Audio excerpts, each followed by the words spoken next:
20 years ago, we published in Polish your book, which is having its 30th anniversary. How to Talk So Kids Will Listen, and Listen So Kids Will Talk. Thank you. And how did you get started on this book? Because you're not academic, you're not professors. Well, I was a bit of an academic. I was a teacher. And when I stopped teaching for a while to have my babies, everybody said to me, "Oh, you're going to be a wonderful parent," because I was a wonderful teacher. So why wouldn't I be a wonderful parent? And then suddenly the realities of parenting hit me, and I thought, I don't know what I'm doing.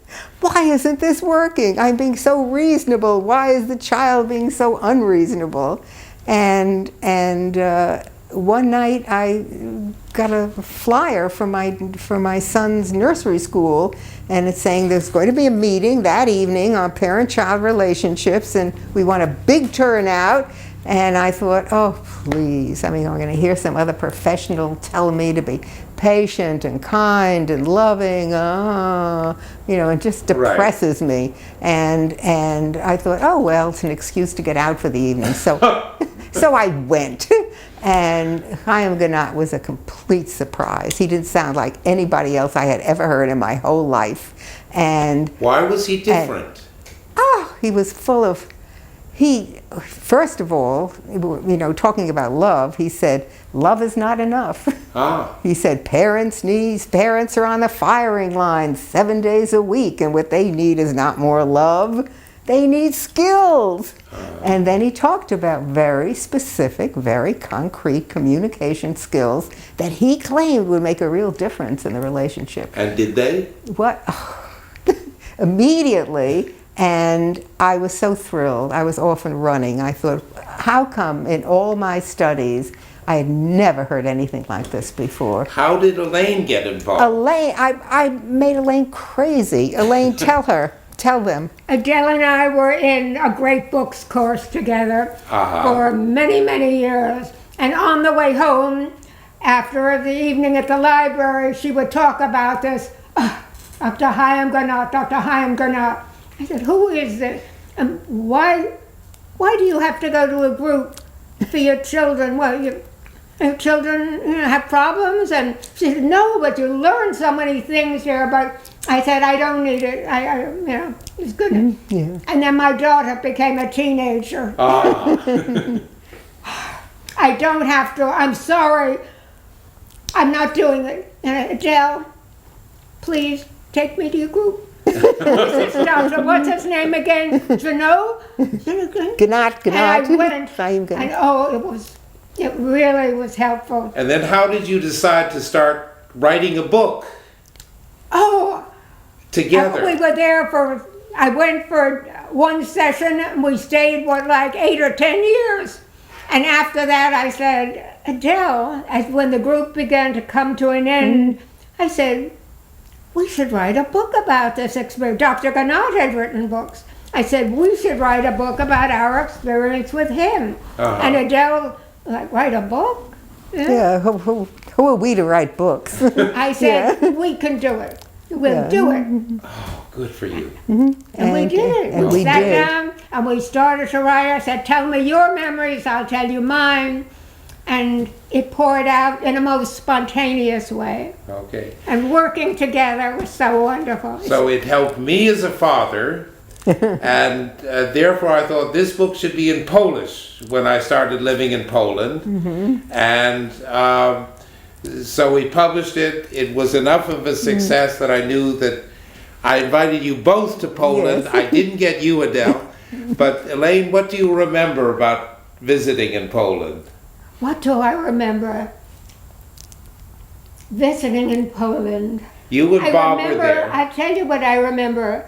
I remember being on a low stage with about 600 people, Polish people in the audience. Right. And a tiny woman standing next to me, both doing with hand and translating as I spoke in English. And you told me when you talked about that trip, you said what they appreciated was that you taught them how to communicate with their kids, not dictate. the children who have grown up with this kind of communication are really different. They really are. How do you define that difference?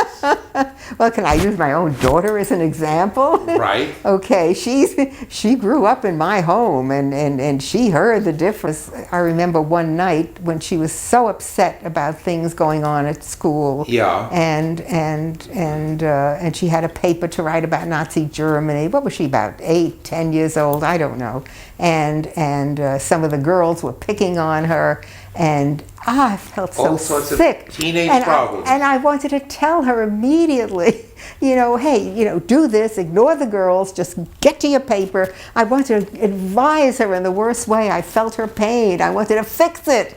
And then I remembered, the most important thing I can do is really hear her and listen and affirm that she's feeling what she's feeling. Yeah. And so I made myself say, oh, that must be so hard. Gee, that's not easy. And then at the end of the evening, I gave her a kiss goodnight.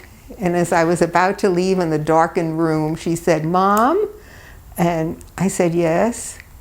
And she said, "If Hitler had you for a mother, he wouldn't have been Hitler."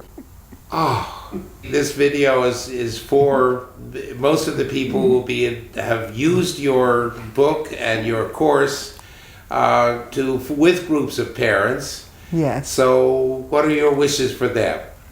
In Poland?